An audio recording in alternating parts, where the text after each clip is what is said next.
Alhamdulillah tuan-tuan dan puan-puan. Sumbangan daripada tuan-puan sangatlah dihargai. Alhamdulillah sekarang kami sudah hampir siapkan sedikit lagi kelengkapan di asrama. Untuk tuan-tuan dan puan-puan yang lihat video ni, boleh tengok kelengkapan untuk pasang shieling bagi kesempurnaan asrama.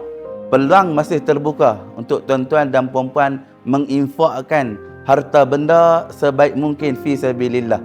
Bagi yang nak menyumbang, bagi tuan-tuan puan-puan yang nak menyumbang, boleh melalui link yang tertera, ataupun boleh melalui akaun bank yang tertera, ataupun boleh melalui QR yang tertera di skrin tuan-tuan. Semoga setiap harta yang tuan-tuan sumbangkan untuk pembangunan pondok di Hak Abada, Allah Subhanahu wa taala membalasi dengan syurga yang penuh kenikmatan daripada Allah Subhanahu wa taala. Terima kasih.